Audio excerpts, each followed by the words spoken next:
बच्चों, तो कैसे हो आप सब? उम्मीद करती हूँ एकदम मस्त होंगे, झकास होंगे, क्योंकि दिशा मैम की पलटन हमेशा होती है एकदम झकास। आज मैं आपके लिए चैप्टर नंबर 4 प्लानिंग का रिवीजन यहाँ पे लेकर आई हूँ। प्लानिंग ऐसा चैप्टर की बात करें तो 3 वेरी वेरी इंपॉर्टेंट क्वेश्चंस इसमें है, जो कि है प्लानिंग का process, limitations as well as उसके टाइप्स। सारे क्वेश्चंस को हम कवर करेंगे एंड यहाँ पे फटाफट वाला रिवीजन करेंगे। तो आइए इस रिवीजन की करते हैं हम यहाँ पे शुरुआत।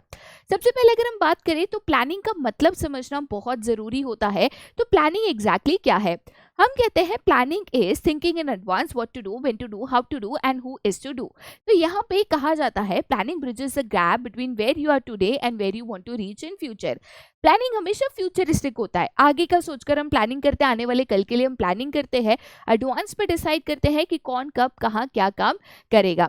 एंड आज हम जो गोल सेट करते हैं, जो भी ऑब्जेक्टिव सेट करते हैं, वो ऑब्जेक्टिव्स को पूरा करने के लिए हम एक रोड मैप बनाते हैं प्लानिंग के द्वारा कि भाई हम उस ऑब्जेक्टिव्स गोल्स को कैसे अचीव कर पाएंगे। ठीक है, सबसे पहले क्वेश्चन के ऊपर अगर हम जाए तो वो है आपका फीचर्स, या तो जिसको आप कैरेक्टरिस्टिक्स ऑफ प्लानिंग भी कह सकते हो। Nature, feature, characteristics one and the same है। सबसे पहला फीचर कहता है कि planning focuses on achieving the objectives. तो प्लानिंग की अगर हम बात करें तो प्लानिंग का मेन पर्पस क्या होता है? तो management planning as a function of management करते हैं, क्योंकि वो ऑर्गेनाइजेशन में जो भी गोल्स, जो भी टारगेट्स, ऑब्जेक्टिव्स अचीव करते हैं, उसको पूरा करना होता है। तो कैसे वो गोल्स को अचीव किया जाए, उसके लिए यहाँ पे प्लानिंग किया जाता है। एडवांस में डिसाइड किया जाता है what to do, when to do, how to do and who is to do, so that हम अपने कंपनी के ऑब्जेक्टिव्स को अचीव कर सके। सेकेंड फीचर कहता है कि planning is the primary function of management. आप इसको प्राइमरी फंक्शन भी कह सकते हो, फर्स्ट फंक्शन ऑफ मैनेजमेंट भी कह सकते हो। जब भी हम 5 फंक्शंस ऑफ मैनेजमेंट की बात करें तो that is POSDC, planning, organising, staffing, directing and controlling. सबसे पहले हमेशा प्लानिंग फंक्शन आता है। जब तक आप प्लानिंग नहीं करते, बाकी फंक्शंस को यहाँ पे परफॉर्म करना मुश्किल है, इम्पॉसिबल है। इसीलिए planning is the primary and the most important function of management. Next feature कहता है प्लानिंग इज परवेसिव। परवेसिव का मतलब क्या होता है? Present everywhere. तो छोटे से छोटा, बड़े से बड़े ऑर्गेनाइजेशन में प्लानिंग की जाती है। हाँ, बड़े ऑर्गेनाइजेशन में बड़े लेवल पे प्लानिंग होती है, कॉम्प्लेक्स होती है। छोटे बिजनेसेस में छोटे लेवल पे होती है, बट प्लानिंग को यहाँ पे किया जाता है। नेक्स्ट फीचर कहता है कि प्लानिंग इज कंटिन्यूअस। ऐसे नहीं है कि एक बार प्लान बन गया, चलो उनका काम खत्म, चलो छुट्टी हो गई, नहीं। बिजनेस एनवायरनमेंट डायनामिक होता है, बदलते रहता है, तो इसके लिए काफी बार प्लान्स को बदलने की, मॉडिफाई करने की जरूरत पड़ जाती है।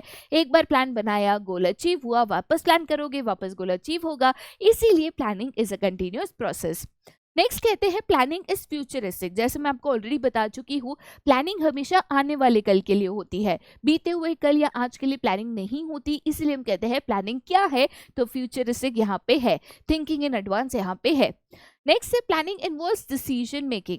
देखो बेटा, प्लानिंग की जरूरत कब पड़ती है? जब आपको कोई डिसीजन लेना है। फॉर एग्जांपल मान के चलिए, अगर आप प्रोडक्शन कर रहे हो, प्रोडक्शन करने के 2 तरीके होते हैं, capital intensive technique, labour intensive technique. आप मशीन्स का इस्तेमाल करके भी प्रोडक्शन कर सकते हो, लेबरर्स का इस्तेमाल करके भी कर सकते हो।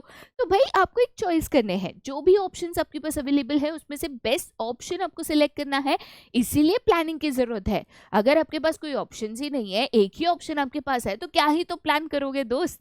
ठीक है, नेक्स्ट एंड द लास्ट है planning is a mental exercise. एक चीज समझो, प्लानिंग के लिए इंटेलेक्ट की जरूरत होती है, नॉलेज की जरूरत होती है।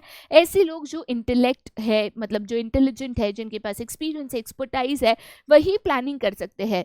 प्लानिंग बहुत कॉम्प्लेक्स प्रोसेस है, बहुत सारी चीजें इसमें इन्वॉल्व होती है, तो इसके लिए एक्सपर्ट्स की जरूरत पड़ती है।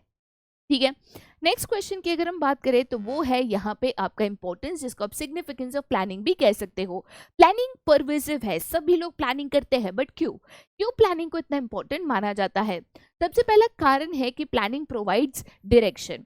एज अ मैनेजर आपको कब कहाँ क्या करना है, ये प्लान से ही पता चलता है। जब हम प्लानिंग करते हैं तो वहाँ पे सारी चीजें मेंशन होती है, कब कहाँ क्या, कौन क्या करेगा।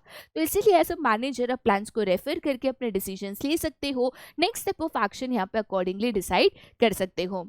नेक्स्ट इंपॉर्टेंस कहता है कि planning reduces the risk of uncertainty. सबसे पहले अगर मैं कहती हूँ अनसर्टेनिटी, तो इसका मतलब यहाँ पे क्या होता है? अनसर्टेनिटी का मतलब होता है anything that can not be predicted, मतलब कल क्या होगा आपको नहीं मालूम। बिजनेस एनवायरनमेंट डायनामिक है, लेकिन जब भी हम प्लानिंग करते हैं, प्लान्स बनाते हैं, प्लान करने के पहले हम ओवरऑल बिजनेस एनवायरनमेंट को स्कैन करते हैं।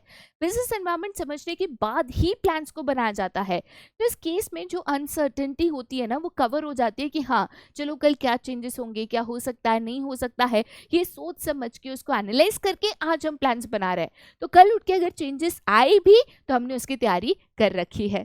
ठीक है, नेक्स्ट है planning reduces overlapping and wasteful activities. Overlapping मतलब क्या कि एक काम को 2 जन कर रहा है, बट ऐसा प्लान अगर आप करके रखते हो तो नहीं होगा, क्योंकि प्लानिंग में आप डिसाइड करते हो what to do, when to do, how to do and who is to do. तो पहले से पता है कि किसका क्या काम है, किसका क्या रोल है, तो कोई भी एक दूसरे का काम कर रहा है, एक काम डबल जन कर रहे हैं, इसके चांसेस कम होते हैं, इससे रिसोर्सेज का वेस्टेज कम होता है और कंपनी का कॉस्ट भी रिड्यूस होता है। राइट, नेक्स्ट है प्लानिंग प्रमोट्स इनोवेटिव आइडियाज। देखो बेटा, प्लानिंग करने के लिए एक तो आपको इंटेलेक्चुअल लोगों की जरूरत है, ठीक है, प्लस आप प्लान करते हो तो उसमें जो भी सजेशंस है, जो भी आपकी क्रिएटिविटी है, जो भी इनोवेटिव आइडियाज है, आप उसमें इंक्लूड कर सकते हो। नेक्स्ट है प्लानिंग फैसिलिटेट्स डिसीजन मेकिंग। देखो बेटा, जैसे मैंने आपको बताया कि प्लानिंग का मेन पर्पस क्या है, टू टेक डिसीजंस, जो भी अवेलेबल ऑल्टरनेटिव्स है, चॉइसेस है, उसमें से बेस्ट यहाँ पे सिलेक्ट करना। तो जब हम प्लान करते हैं, जो भी ऑप्शंस हमारे पास अवेलेबल होते हैं, हर एक ऑप्शन में क्या प्रोज है, क्या कॉन्स है, क्या सही है, क्या गलत है, पूरा मेजर करने के बाद ही हम बेस्ट ऑप्शन यहाँ पे सिलेक्ट करते हैं। Last but not the least, planning establishes standard for controlling. Planning है तो कंट्रोलिंग है, अगर आप प्लानिंग नहीं करते तो कंट्रोलिंग का कोई पर्पस ही नहीं है, क्योंकि कंट्रोलिंग का मेन एम क्या है, या controlling as a function of management क्या करता है, controlling ensures that plans are followed. But अगर प्लान्स ही नहीं है तो आप कंट्रोलिंग कैसे करोगे, कैसे प्लान को फॉलो करोगे जब प्लान ही नहीं है।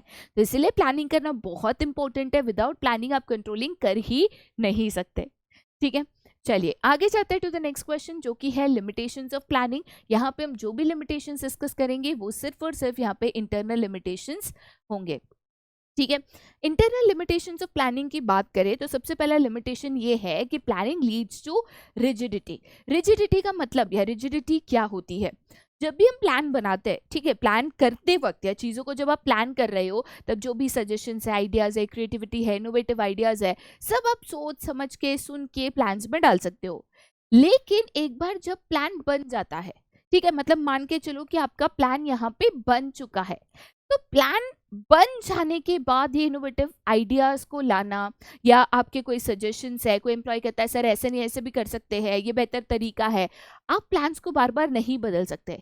तो एक बार प्लान बन गया ना, बन जाने के बाद बस ब्लाइंडली आपको उसको फॉलो करते जाना है, फॉलो करते जाना है, फॉलो करते जाना है, तो उसकी वजह से ना रिजिडिटी आ जाती है कि भाई अब आप कुछ नहीं कर सकते, अब जो प्लान बना है उसी को बस चुपचाप फॉलो करते आपको जाना है। ठीक है, नेक्स्ट पॉइंट है प्लानिंग में not work in a dynamic environment. ठीक है, इसका मतलब बेटा यहाँ पे क्या है, मान के चलो कि आपका बिजनेस एनवायरनमेंट बहुत डायनामिक है, right. For example let us से कि आपका जो बिजनेस एनवायरनमेंट है, जैसे मैं कहती हूँ कि फ्रीक्वेंटली चेंजिंग है, ठीक है, फ्रीक्वेंटली चेंजिंग मतलब बार बार यहाँ पे चेंज हो रहा है, तो ऐसे केसेस में आपके प्लान्स यहाँ पे फेल होने के चांसेस हो जाता है। हाँ, पहले से आपने बिजनेस एनवायरनमेंट एनालाइज किया, जो चेंजेस आपने प्रेडिक्ट किए थे करीबन उतना ही हुआ, कोई दिक्कत नहीं है, पर बिजनेस एनवायरनमेंट अगर डायनामिक है, बहुत ज्यादा फ्रीक्वेंटली चेंजेस है, प्लान्स फेल हो जाएंगे। ठीक है, नेक्स्ट है प्लानिंग रिड्यूसेस क्रिएटिविटी। अच्छा, अब बच्चे कहते हैं मैम अभी तो बोला प्लानिंग प्रमोट्स इनोवेटिव आइडियाज, अब आप बोल रहे हो प्लानिंग रिड्यूसेस क्रिएटिविटी। जी हाँ, क्योंकि जैसे मैंने बताया एक बार प्लान्स बनने के बाद उसको चेंज करना मुश्किल है। तो ऐसे केस में एम्प्लॉय सजेशन देते हैं, कहते हैं सर ऐसे नहीं ऐसे कर सकते हैं, मैडम ये बेहतर तरीका है, आप कुछ नहीं कर पाओगे। तो इस केस में ना बहुत इंपॉर्टेंट होता है कि भाई आप आपकी जो एम्प्लॉयज़ है, ठीक है, उनकी जो क्रिएटिविटी होती है वो यहाँ पे रिड्यूस हो जाती है, वो उनके सजेशंस देना बंद कर देते हैं, क्योंकि पता है कि अभी तो कोई सुनने नहीं वाला। ठीक है, नेक्स्ट है प्लानिंग इन्वॉल्व्स ह्यूज कॉस्ट। तो देखो बेटा, एक चीज समझो, planning is a mental exercise, इसके लिए इंटेलेक्चुअल लोग जो है, एक्सपर्टाइज लोग जो है, उनकी ज़रूरत पड़ती है, उनका जो सैलरी है, उनका जो पे पैकेज है ज़्यादा होता है, तो ऑब्वियसली इसमें ह्यूज कॉस्ट आपका जाता है। नेक्स्ट है planning is time consuming process. देखो प्लानिंग कॉम्प्लेक्स है, आपको हर एक एलिमेंट इंक्लूड करना है, कौन कब कहाँ क्या करेगा, कहाँ क्या होगा, ये पहले से पूरा प्लान डिसाइड करना है, तो इसके लिए इसमें टाइम जाता है, तो कॉस्ट भी ज़्यादा है, टाइम भी ज़्यादा जाता है। Last but not the least, planning does not guarantee success. तो भाई प्लान कर लिया तो गोल्स अचीव होंगे, प्लानिंग करने से ऑब्जेक्टिव अचीव होंगे, चांसेस ज़्यादा है, बट क्या इसकी गारंटी है कि पहले प्लान काम किया था अभी भी प्लान काम करेगा? नहीं। ठीक है, चलिए आगे जाते बेटा to the next question which is also an important question, that is planning process. तो भाई जब मैं प्रोसेस की बात करती हूँ सबसे पहले ये याद रखना है कि यहाँ पे जो भी आपकी पॉइंट है सीक्वेंस वाइज जाना इंपॉर्टेंट है। अगर पॉइंट ऊपर नीचे हुआ तो ऐसे केस में मार्क्स कट हो जाएंगे। ठीक है, सबसे पहला जो पॉइंट है या सबसे पहला जो स्टेप है इन द प्लानिंग प्रोसेस वो है आपका यहाँ पे setting up of objectives. Plan करने से पहले ये तो पता होना चाहिए कि आप किसके लिए प्लान कर रहे हो। मैं कहती हूँ मैं प्लान करती हूँ सो दैट मैं goals of the company, objectives of the company achieve कर सकूँ, लेकिन गोल है क्या, ऑब्जेक्टिव है क्या? तो इसीलिए सबसे पहला काम होता है सेटिंग अप ऑफ ऑब्जेक्टिव्स, जहाँ पे एज अ कंपनी आप क्या अचीव करना चाहते हो। फॉर एग्जाम्पल मेरा ऑब्जेक्टिव हो सकता है कि मुझे मेरा प्रॉफिट 50% बढ़ाना है, मुझे एक नया ब्रांच ओपन करना है, मुझे एक नया प्रोडक्ट लॉन्च करना है and so on. Second step है आपका यहाँ पे डेवलपिंग प्रीमाइसेस। ठीक है, तो जब मैं कहती हूँ डेवलपिंग प्रीमाइसेस इसका मतलब होता है analysing of business environment. Planning करने की शुरुआत करने से पहले ये देखना है कि फ्यूचर में क्या चेंजेस आ सकते हैं, बिजनेस एनवायरनमेंट में क्या चेंजेस आ सकते हैं, उसको एनालाइज करना है, उसको प्रेडिक्ट करना है, उसको समझने की कोशिश करनी है। देन उसके मुताबिक आप प्लान करोगे कि कल उठ के ये चेंजेस आ सकते हैं, तो अकॉर्डिंगली उसका एडजस्टमेंट करके आपको प्लानिंग करनी है। थर्ड स्टेप है आपका यहाँ पे लिस्टिंग अप ऑफ ऑल्टरनेटिव्स कि हाँ बाबा आप सबसे पहले अगर आपका कोई एक ऑब्जेक्टिव है, कोई एक गोल है, तो एक गोल या ऑब्जेक्टिव को पूरा करने के लिए अलग अलग ऑप्शंस होंगे। सारे जो भी ऑप्शंस है उनकी एक लिस्ट बनानी है कि ऐसे भी हो सकता है, ऐसे भी हो सकता है, ये भी कर सकता है, ये भी कर सकता है। तो जो भी अवेलेबल ऑप्शंस है उनकी एक लिस्ट बनानी है। लिस्ट बनाने के बाद ये ऑप्शंस को इवैल्यूएट करना है, इनके जो भी यहाँ पे प्रोज एंड कॉन्स है। ठीक है, प्रोज मतलब उसके क्या क्या पॉजिटिव्स है, उसमें क्या क्या अच्छाई है, कॉन्स मतलब उसके क्या क्या नेगेटिव्स है, क्या क्या डिसएडवांटेजेस है, उसकी एक लिस्ट बनानी है। सारे ऑप्शंस को जब आप इवैल्यूएट करोगे कि इसमें क्या अच्छा है, क्या बुरा है, क्या अच्छा है, क्या बुरा है, तो आपको समझ में आएगा कि सबसे ज़्यादा आपके लिए बेनिफिशियल ऑप्शन कौन सा है। तो जो मोस्ट बेनिफिशियल और प्रॉफिटेबल होगा ना, कि ये ऑप्शन में सबसे ज़्यादा बिजनेस का फ़ायदा है, सबसे ज़्यादा अच्छा ऑप्शन है, उसको आप यहाँ पे सिलेक्ट करोगे। ठीक है, तो स्टेप 5 में आप क्या करोगे, आपके ऑप्शन को यहाँ पे सिलेक्ट करोगे। सिलेक्ट करने के बाद अब आपको पता है कि ऑब्जेक्टिव अचीव करना है, ये ऑप्शन आपका बेस्ट है, इसके तरीके से करना है, तो इम्प्लीमेंटेशन ऑफ प्लान, जहाँ पे आप पूरा प्लान बना दोगे उसी ऑप्शन को कंसिडर करके। लेकिन स्टेप 6 को कभी नहीं भूलना है, that is follow up.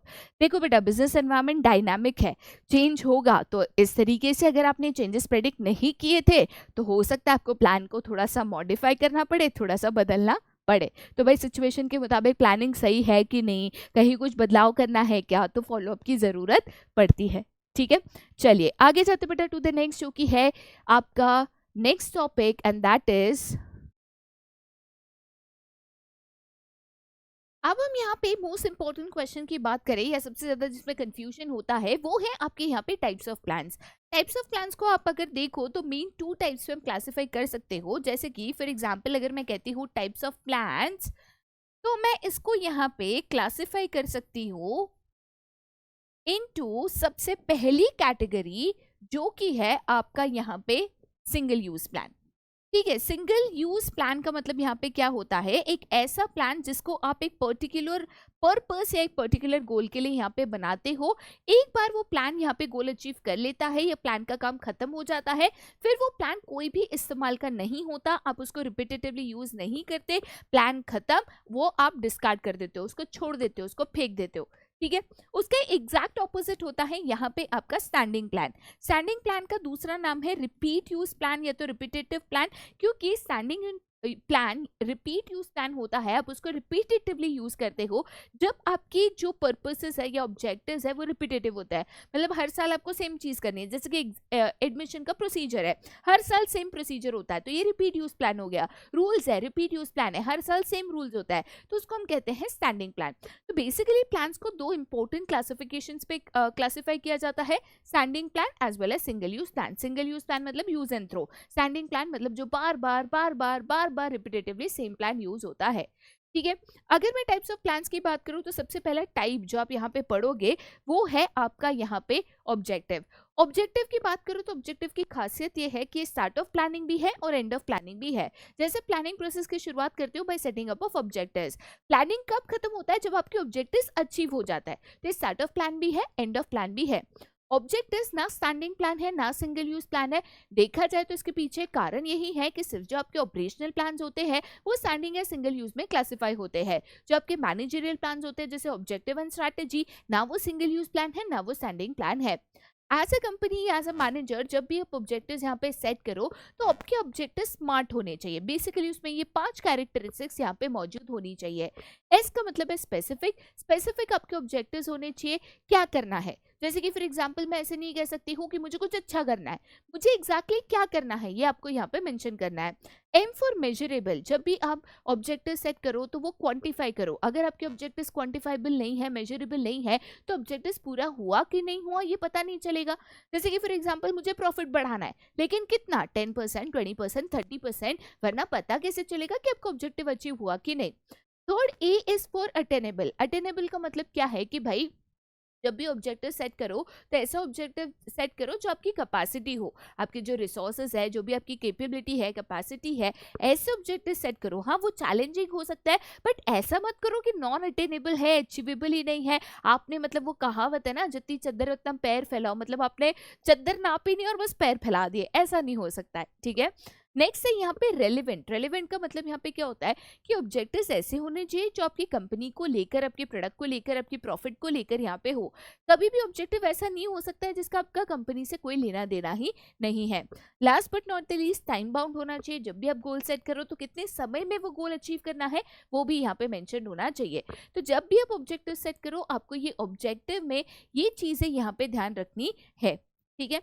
Next है आपका यहाँ पे स्ट्रैटेजी। स्ट्रैटेजी की बात करें तो स्ट्रैटेजी के कुछ कीवर्ड्स है। जैसे स्ट्रैटेजी हमेशा लॉन्ग टर्म होती है, कभी भी आप एक दिन एक हफ्ते की स्ट्रैटेजी नहीं बनाते। Next 6 months, next 1 year, next 5 years आप क्या करोगे ये आपकी स्ट्रैटेजी होती है। स्ट्रैटेजी बहुत कॉम्प्लेक्स होती है क्योंकि इसमें बहुत सारे डिफरेंट डिफरेंट एलिमेंट्स होते हैं एंड स्ट्रैटेजी का मेन पर्पस होता है कि आपके ऑब्जेक्टिव्स आप अचीव करो।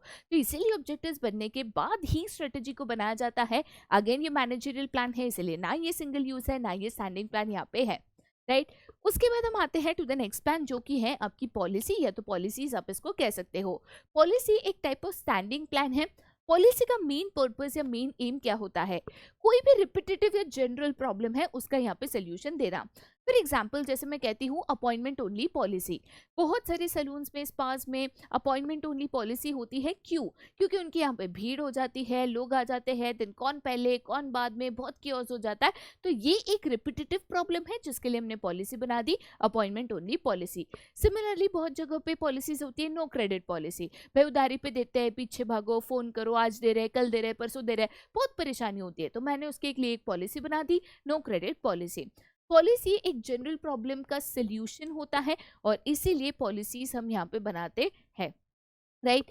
नेक्स्ट आपका यहाँ पे प्रोसीजर। प्रोसीजर भी एक टाइप ऑफ स्टैंडिंग प्लान है। याद रखना प्रोसीजर में हमेशा स्टेप्स होते हैं, या प्रोसीजर में हमेशा सीक्वेंस ऑफ स्टेप्स यहाँ पे होता है। कोई भी एक काम को करने का जो स्टेप वाइज सीक्वेंस प्रोसीजर होता है, जैसे स्टेप 1, स्टेप 2, स्टेप 3, जैसे हम स्कूल में साइंटिफिक एक्सपेरिमेंट्स करते थे, स्टेप 1, स्टेप 2, स्टेप 3, तो इसको हम यहाँ पे प्रोसीजर कहते हैं। प्रोसीजर में स्टेप्स होते हैं जो फॉलो करना इंपॉर्टेंट है अगर आप एंड रिजल्ट पे पहुंचना चाहते हो, अगर आप एक्टिविटी को कंप्लीट करना चाहते हो। प्रोसीजर के मल्टीपल रीजंस है। एक यूनिफॉर्मिटी, कि भाई सभी लोग अगर सेम प्रोसीजर फॉलो करोगे तो आउटपुट आपका सेम आएगा। दूसरा अननेसेसरी स्टेप्स को एलिमिनेट करना, मतलब जो चीज़ की जरूरत नहीं है वो ना करके एफिशिएंसी को बढ़ाना, ठीक है। नेक्स्ट है सबसे इजीएस्ट प्लान जो कि है आपके यहाँ पे रूल्स। अगेन ये एक टाइप ऑफ स्टैंडिंग प्लान है। रूल्स में आपको मेन इंपॉर्टेंट यही याद रखना है कि रूल्स में कोई डिस्क्रिशन अलाउड नहीं होता है, कोई फ्लेक्सिबिलिटी नहीं होती है। रूल्स रिजिड होते हैं, कायदे बन गए तो सबके लिए एक समान होते हैं, सभी को फॉलो करना होता है। इसमें थोड़ा बहुत 19-20 नहीं चलता। तो रूल्स की अगर हम बात करें तो रूल स्पेसिफिक स्टेटमेंट्स होते हैं, ये आपको बताते हैं कि क्या आप कर सकते हो, क्या आप नहीं कर सकते। जैसे कि अगर मैं कहती हूँ no smoking inside the office premises, मतलब आप ऑफिस के अंदर स्मोकिंग नहीं कर सकते हो और किसी को भी ये अलाउड नहीं है, ठीक है। नेक्स्ट है आपका यहाँ पे मेथड। मेथड भी एक टाइप ऑफ स्टैंडिंग प्लान है। अगर हम मेथड की बात करें तो मेथड कोई भी एक काम को करने का एक स्पेसिफिक तरीका है कि बाबा अगर आप कोई भी काम करना चाहते हो तो ये तरीके से आपको इस काम को यहाँ पे करना है। जब भी आप उस काम को करो तरीका सेम रहेगा, इसीलिए वो रिपीटेटिव है, तो स्टैंडिंग प्लान में आपको यहाँ पे आता है, ठीक है। नेक्स्ट है आपका यहाँ पे प्रोग्राम। अच्छा, प्रोग्राम एक बहुत ही अनोखा प्लान है। सबसे पहले 2 ही सिंगल यूज प्लान होते हैं, प्रोग्राम एंड बजट, ठीक है। तो बहुत इजी है याद रखना कौन सा स्टैंडिंग प्लान है, कौन सा सिंगल यूज है। सिंगल यूज याद रखो, बाकी जो बच गए सारे स्टैंडिंग है। प्रोग्राम एक यूनिक प्लान इसीलिए कहा जाता है क्योंकि कॉम्बिनेशन ऑफ अदर प्लान्स है।